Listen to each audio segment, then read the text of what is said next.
ఏమంటే దావీదు ఏం చేస్తున్నాడంటే ఏడుస్తున్నాడు.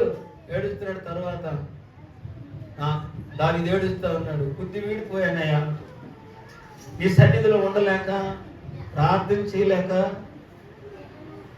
బుద్ధి వీడి ఏం చేసినట్టే పాపం చేశానయ్యా, నా బుద్ధి పాడైపోయింది ప్రభువా,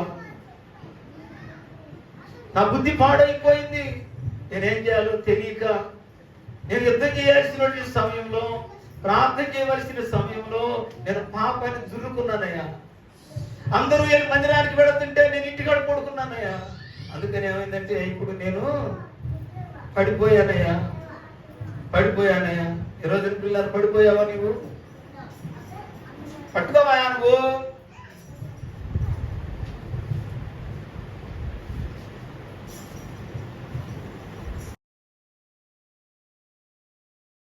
అయ్యా నేను బుద్ధి వీడియోనయ్యా. ఎందుకనంటే నీవు నన్ను ఎంతగా హెచ్చించావో, నీవు నన్ను ఎంతగా దీవించావో, నువ్వు ఎంతగా నన్ను అభివృద్ధి చేశావో ఆ విషయాన్ని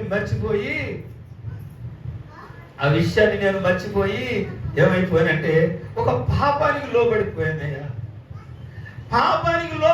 ఒక ఆడదానికి లోబడిపోయి నేనేం చేశానంటే బుద్ధి మర్చిపోయానయ్యా. ఇప్పుడు ఏమైపోయిందంటే నీ కృప నాకు దూరం అయిపోయింది, నీ సన్నిధి నాకు దూరం అయిపోయింది. అయ్యా ఒక్కసారి నాతో మాట్లాడవా? ఒక్కసారి నాతో మాట్లాడయ్యా,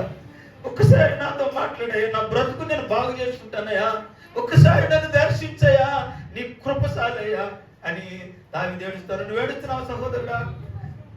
నీకు వాక్యం అంటే, దేవుని సన్నిధి అంటే, దేవుడు అంటే నీకు ఎగతాళిగా ఏళకోలం ఉందా?